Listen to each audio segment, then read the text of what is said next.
Mon nom est AYO. Et mon histoire est celle d'une jeune femme qui a trouvé la lumière là où l'ombre régnait en maître. Orpheline de mère dès mon plus jeune âge, mon père m'avait confié au bon soin de Mama Bose, sa seconde épouse, et de sa fille, Fink. Mais dès son départ pour le royaume des ancêtres, leur affection s'est évanouie, remplacée par une cruauté glaciale. Chaque jour était une épreuve, une chaîne de corvées sans fin, sous le regard acéré de Mama Bose et les sarcasmes de Fink. Le fardeau était lourd, mes mains calleuses, mon cœur souvent oppressé. Un matin, la maison était en ébullition. Mama Bose, le visage tordu par la colère, criait, ses mains sur les hanches, son regard de braise fixé sur moi. « Eh oh! Où est mon argent? Je t'en conjure, parle. Où as-tu caché mes économies ?» Je me tenais là, tremblante, le cœur battant la chamade. « Mama, je le jure sur la tombe de ma mère, je n'ai pas vu ton argent. Je n'ai pas touché un seul kobo. » Ma voix était à peine un murmure. Fink, vautré sur une natte, me lançait des regards narquois. Elle jure. Et depuis quand le dieu Ésu écoute-t-il les serments des voleuses? Mama Bose s'est approchée, menaçante. Tu jures, hein? Qui d'autre pourrait me voler? Mes propres enfants ne le feraient jamais. J'avais le souffle coupé. Comment pouvais-je prouver mon innocence? La journée s'est poursuivie dans une atmosphère de plomb. J'ai lavé des montagnes de vêtements, écrasé des ignames jusqu'à l'épuisement, mes muscles endoloris. La faim me tenaillait, car Mama Bose avait décrété que je n'aurais ni eau ni nourriture tant que l'argent ne réapparaîtrait pas. Seule ma jeune sœur, Dami, ma petite lueur d'espoir, osait parfois me regarder avec compassion, ses yeux sombres pleins de larmes retenues. Elle était ma seule alliée dans cette maison, mon seul réconfort. Sa présence, son simple regard, me donnait la force de tenir bon, de croire qu'un jour, la lumière percerait l'obscurité qui enveloppait ma vie. Le lendemain, la soif était insupportable. Mama Bose m'avait envoyé au puits du village, à une longue marche de notre concession.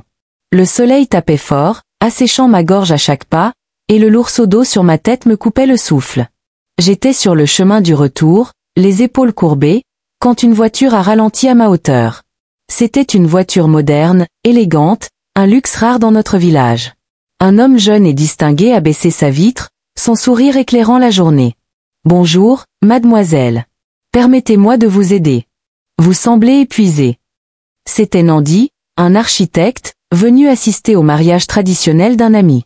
Sa gentillesse était une brise fraîche dans ma vie aride. Je n'avais jamais rencontré un homme si raffiné, si respectueux. Il m'a déposé près de notre compound, et mon cœur a manqué un battement quand j'ai vu son regard s'attarder sur moi. « J'espère vous revoir, AYO, a-t-il dit, et sa voix résonnait encore en moi alors qu'il repartait.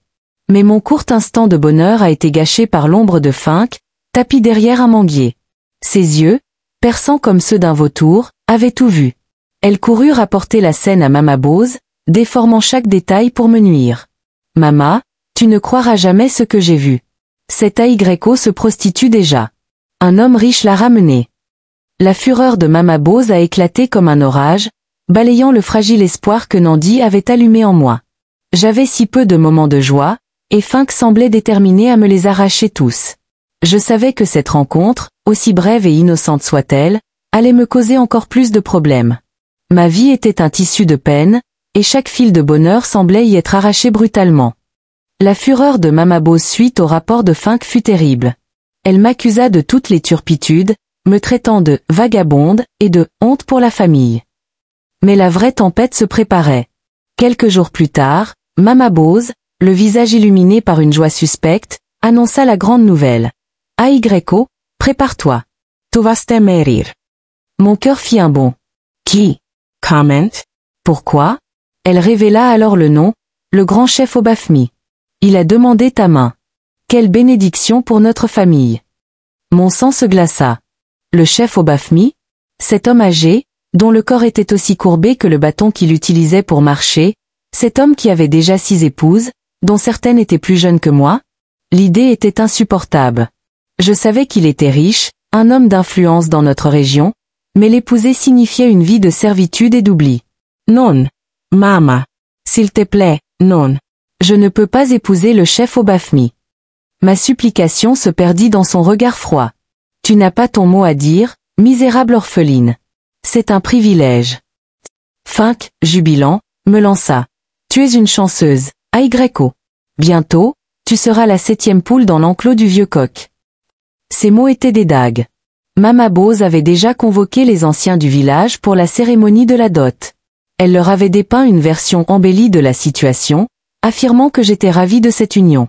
Elle avait déjà touché une somme d'argent conséquente de la part du chef Obafemi pour assurer son engagement, et elle était déterminée à ce que le mariage ait lieu. Mon destin semblait scellé, mon avenir une prison dorée. Mon refus d'épouser le chef Obafemi fut considéré comme une insubordination intolérable. Mama Bose, furieuse de voir son plan contrarié, décida de me briser. Je fus enfermée dans une petite pièce sombre, privée de nourriture et d'eau. Les jours passaient, la faim et la soif me rongeaient, mais ma détermination restait intacte. Je ne pouvais pas me résoudre à cette vie sans amour, à être une possession de plus pour un vieil homme. Une nuit, j'entendis un léger raclement à ma porte. C'était Dami, ma fidèle Dami.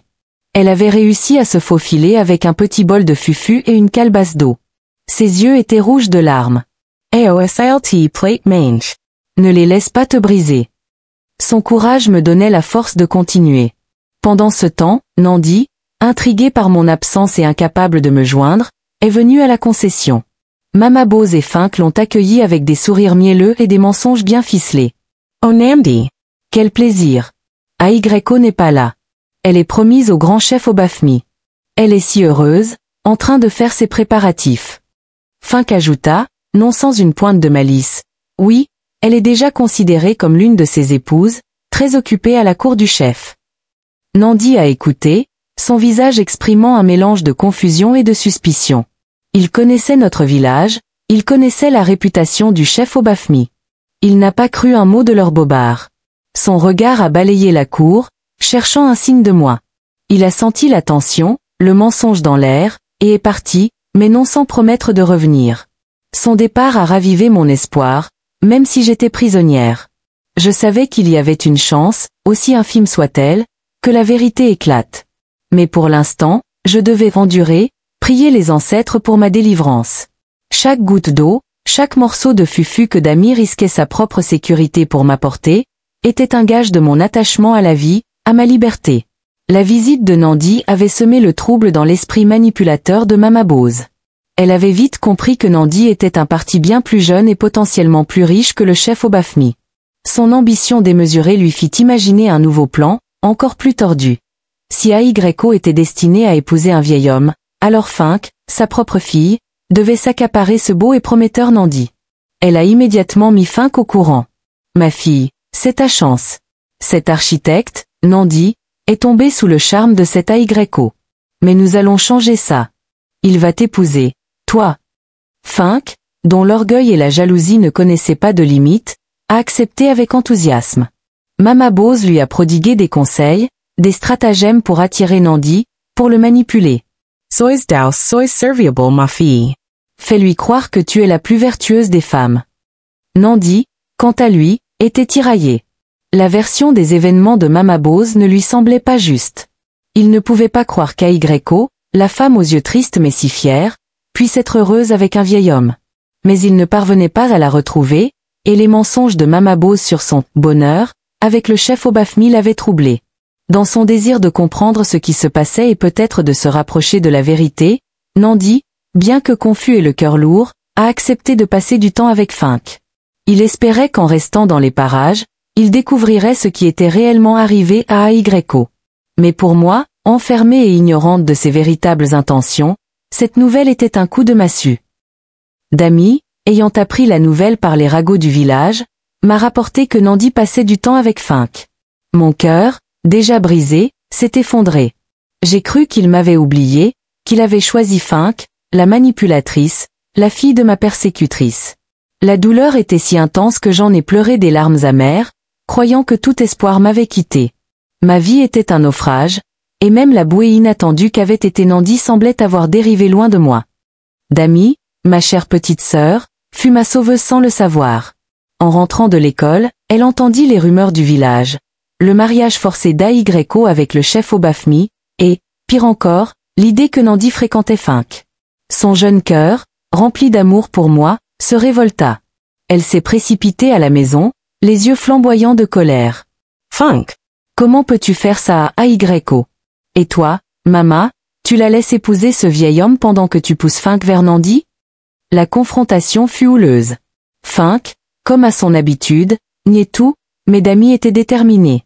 Elle s'est alors dirigée vers la maison de Nandi. Elle lui a tout raconté, avec la sincérité et l'innocence de son âge.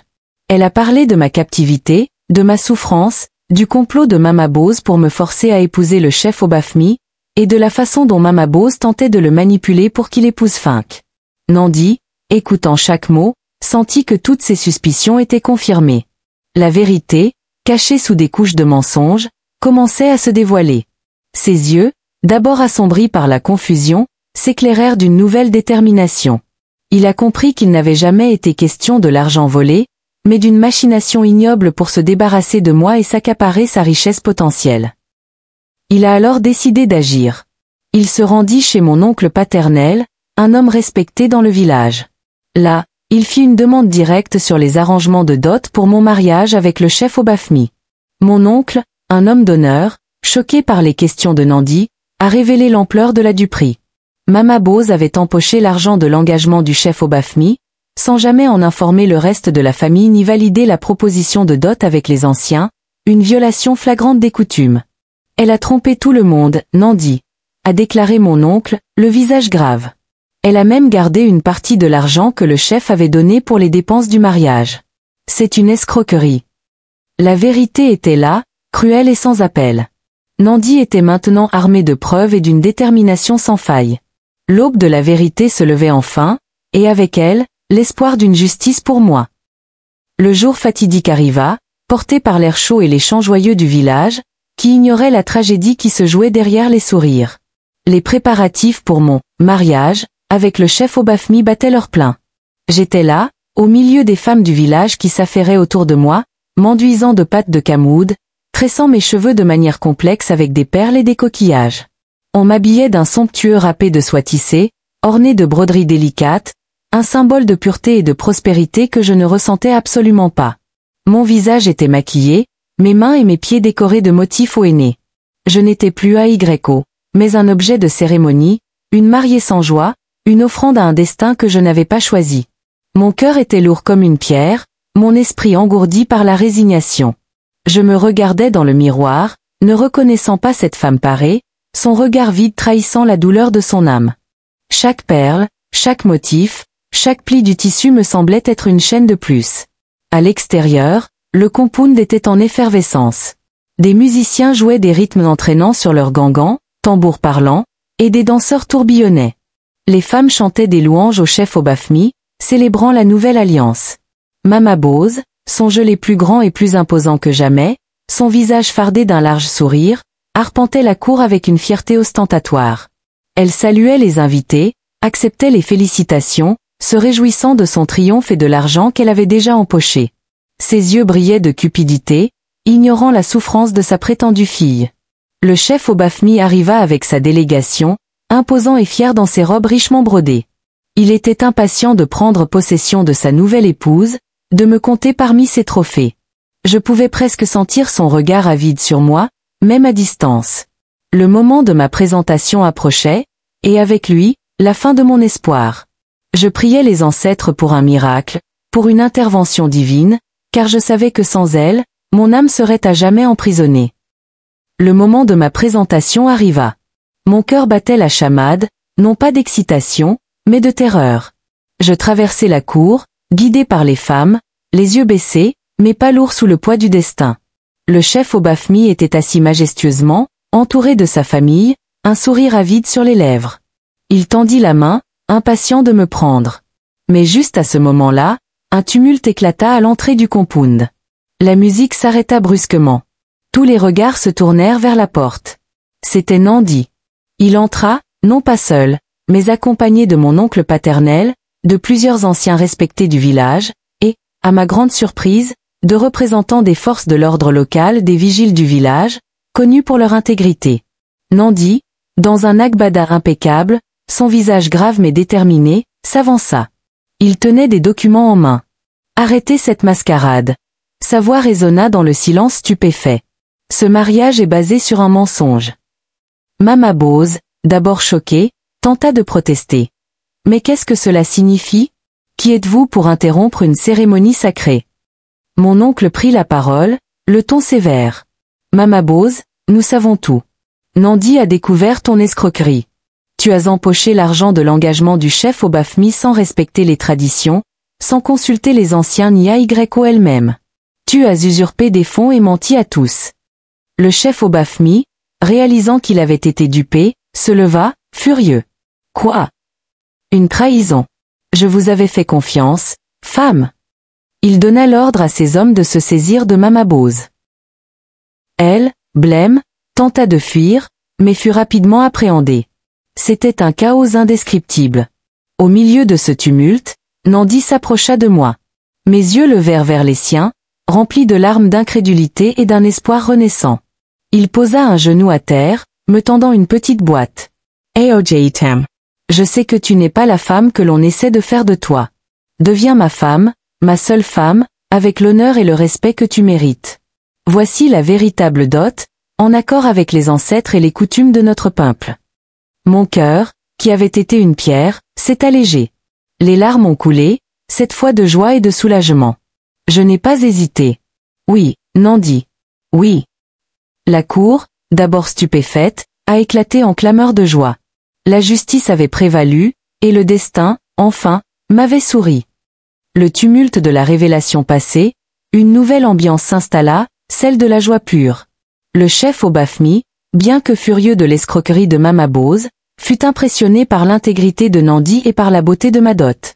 Il donna sa bénédiction, et ma main fut officiellement demandée et acceptée. Quelques semaines plus tard, le village était en fête pour le vrai mariage, mon mariage, avec Nandi. C'était un jour de célébration authentique, rempli de rires, de chants et de danses. Je portais une robe de mariage traditionnelle, moins ostentatoire que la première, mais tissée de joie et d'amour. Nandi, à mes côtés, rayonnait de bonheur. Dami, ma petite sœur, était ma demoiselle d'honneur, ses yeux brillants de fierté et de bonheur pour moi. Mama Bose et Fink avaient disparu. Les vigiles du village les avaient emmenés pour répondre de leurs actes. La justice avait été rendue, non pas par vengeance, mais par le respect des coutumes et de la vérité. En dansant avec Nandi, je me suis sentie enfin libre, enfin aimée, enfin à ma place. Je repensais à mon parcours, aux larmes, aux épreuves, et je réalisais que chaque souffrance m'avait menée à ce moment de pure grâce. Les ancêtres avaient veillé, le destin avait tissé un fil rouge inattendu. Nandi m'a murmuré à l'oreille. Ma AYO, ma joie, nous allons bâtir un foyer rempli d'amour et de respect. Je l'ai regardé, mes yeux remplis d'un avenir prometteur. Le soleil se couchait sur notre village, peignant le ciel de couleurs éclatantes, un symbole parfait de ce nouveau départ. J'étais AYO, et ma vie, autrefois une ombre, était maintenant une symphonie de lumière. Mon histoire, celle d'AYO, la femme qui a refusé d'être brisée, commençait enfin, avec l'homme qui avait vu au-delà de mes peines, pour trouver l'éclat de mon âme.